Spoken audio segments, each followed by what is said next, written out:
What's history's best example of that escalated quickly? The fire of London. 1 second it's just some idiot burning a batch of bread, then the bakery is on fire, then the entire street, then the entire city. A long time ago in China, a captain was leading his men to their new posting. Unfortunately, heavy rain and flooding meant they were going to be late. He asked one of his men, "Woo, what's the penalty for lateness?" "Exactly, it's death, Captain." "I see. And what's the penalty for taking up arms against the government?" So began the Dazexiang uprising of 209 BC, because of rain. The War of Jenkins' ear. One day a British smuggler gets his ear chopped off by some Spanish patrol. 8 years later he finally brings it back to Britain and shows it to Parliament, and then all of a sudden war with Spain. Over 25,000 casualties, and then merges with the War of Austrian Succession. Not that quickly, but still interesting. Taiping Rebellion. Some dude fails several times the examinations to get a job as a civil servant in 1837. Feels sick for a few days, then says he's had a vision and he's Jesus' brother, with a duty to overthrow the Qing dynasty. In 1843, he founds his sect. In 1851, 10,000 of his followers defeat the government soldiers. This eventually leads to a 14-year-long war, and 20-30 million casualties. History major. I just wanted to point out that a huge following of his movement was land reform. Most of the peasants didn't give a flying frick if he was Jesus' little bro or not. He had an amazing land reform system that, if I recall correctly, was adopted too late by the Qing, which is how he drew most of the base of his power. The Rwandan genocide. 1 million people killed in around 100 days. The Arab Spring. Man in Tunisia lights himself on fire to protest the government. 5 years later and we have seen 5 civil wars, 3 revolutions, hundreds of thousands if not millions dead, nearly 20 million refugees, and the largest wave of global terrorism in modern history. Also, you didn't even mention the craziest part. It started when some guy's unlicensed fruit stand was shut down. All that stuff belongs to Germany, which just had war declared on by Britain, because Britain was friends with Belgium, who was being trespassed by Germany in order to get to France to kick France's butt, because France was friends with Russia, who was getting ready to kick Austria's butt, because Austria was getting ready to kick Serbia's butt, because someone from Serbia shot the leader of Austria's butt. Actually, he shot him in the head. And Britain is currently friends with Japan, so you know what that means. MP3 is an audio file format. MP4 is an audio and video file format. The MP5 is a submachine gun. 1515. Martin Luther teaches a class on the Epistle to the Romans. 1524. German Peasants' War, aka the largest popular uprising in European history to that date.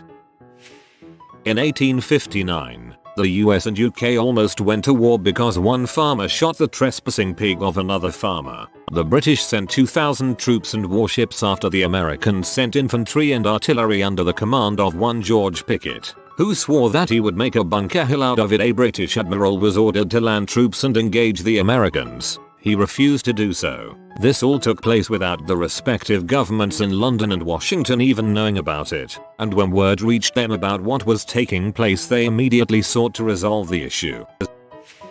In 1945, the first nuclear bombs dropped on Japan. A little over 10 years later, we had enough nukes to destroy the world, and the peace was kept through mutual assured destruction.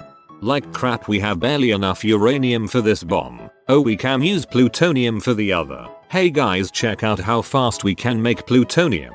Whoops, now America has 10,000 nuclear weapons.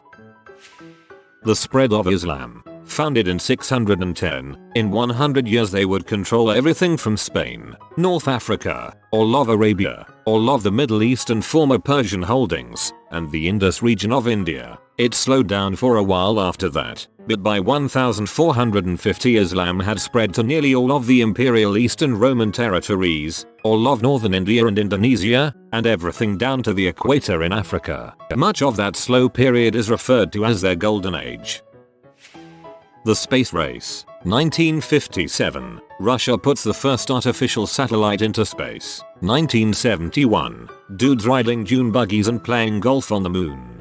The 12th of April, 1961, a guy goes to space for an hour and a bit in a capsule that we get rid of. The 12th of April, 1981, we send 2 guys to space in a plane that can seat 7 for 3 days. And we can use the plane again.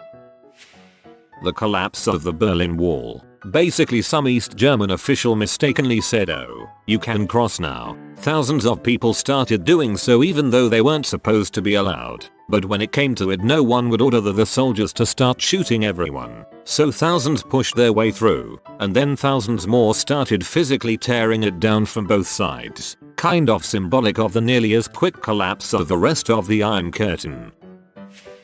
Irish nationalism in 1916 went from a majority of the population wanting home rule achieved peacefully to the majority wanting full independence through any means over the space of a few weeks.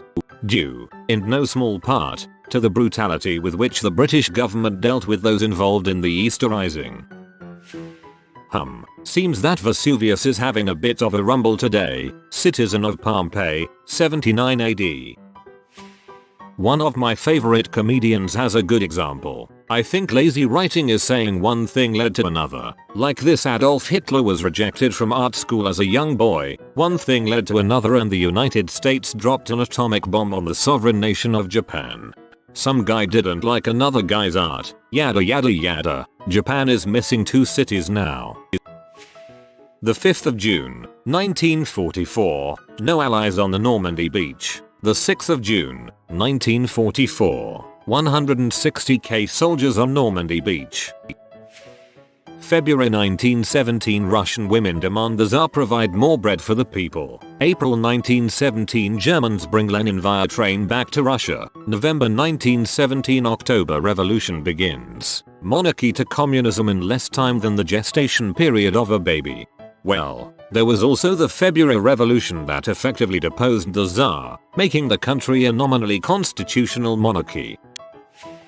So, everyone's saying stuff like World War I, but there was a rebellion in China called the Rebellion of the Seven States. Let's get a little bit of Chinese history out of the way here. In this time period, China was split into multiple states, each ruled by a prince, who was one of the emperor's relatives. However, there was a central government that sort of controlled it all, ruled by the emperor. Now, one of these states, Wu, controlled by the emperor's cousin, once removed Liu Pai. This state of Wu was growing powerful and rich, so the emperor had sort of a shaky relationship with his cousin. So the emperor was playing an ancient Chinese board game with Liu Pai's son, when crap got intense over the match and the emperor chucks the board at the son, killing him. Google it if you don't believe me. Well, what do you know? Liu Pai now hates the emperor with a passion. Our dear emperor wants the central government to be powerful, and in order to stifle the increasing power of the states, he carves out land from multiple princes.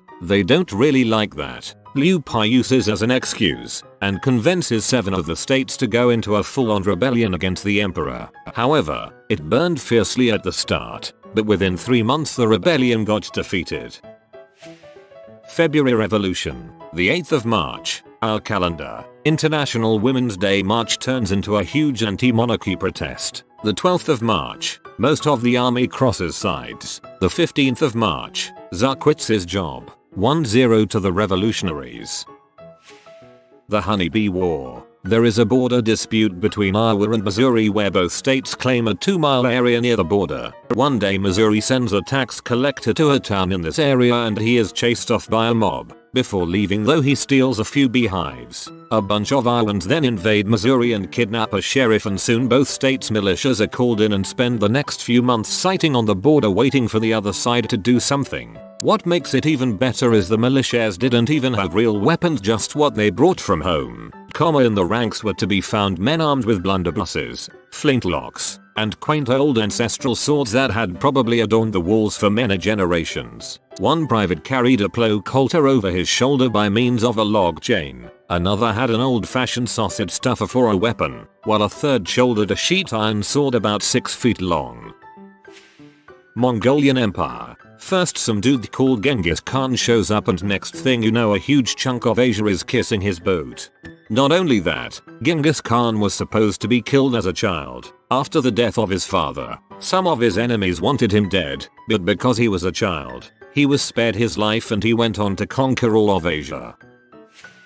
The Blitz on London. A German bomber got lost and bombed central London. The RAF sent several bombers to hit German cities. Germany sent back twice as many. Britain did the same, and it all went downhill. You could say that for the bombing campaigns throughout World War II. US carrier with a dozen bombers flies to Japan and hits a few targets and then some don't even make it back. Years later, most of Japan is destroyed.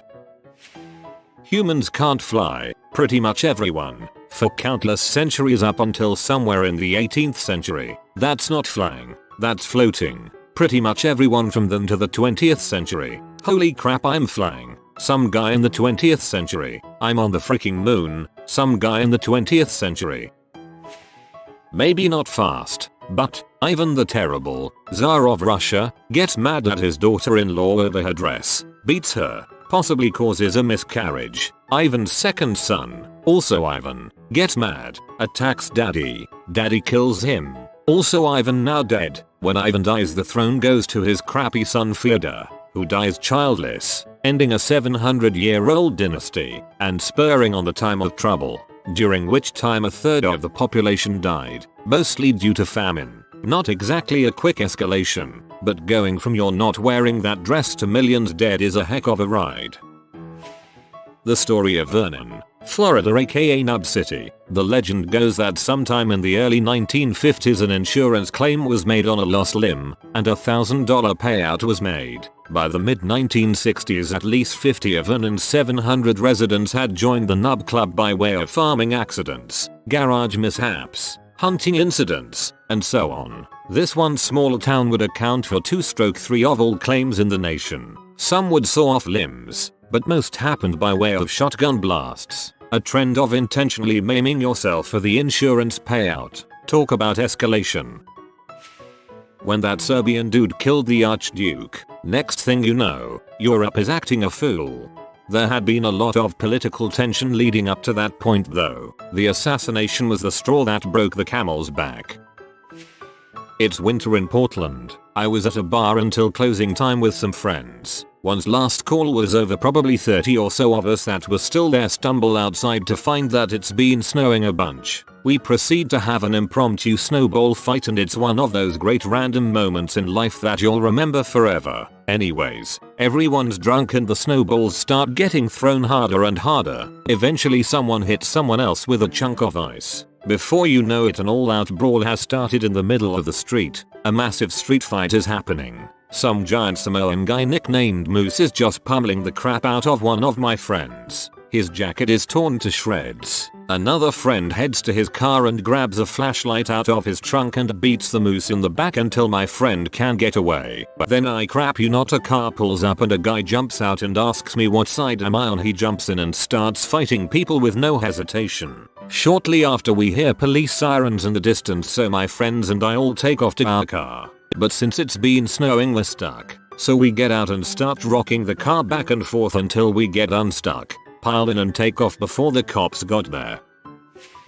A group of buttholes hijacked some planes and crashed them. Super tragic stuff. Almost overnight. Well, by the time aircraft were allowed to fly again, everything associated with air travel was turned upside down. No more walking your loved ones to their gate, waiting and watching planes land trying to guess which one was carrying the person you were picking up. Understanding that full body groping and a lack of liquid more than 2 ounces was necessary for everyone's survival. Oh yeah, and for those who weren't around didn't fly, the fact that it became normal to see the National Guard standing around with M16s in airports kinda sucked. We, the non-super rich, will never have a truly pleasant flying experience again.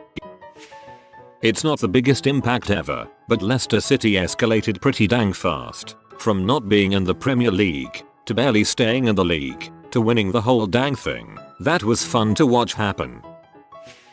The US nuked a country once. Next thing we know, they become known for technology and pee.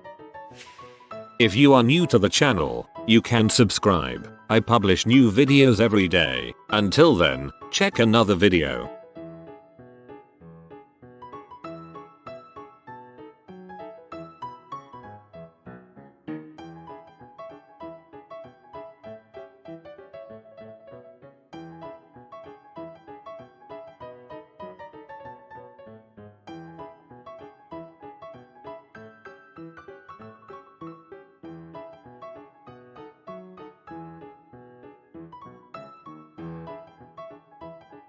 Bye for now.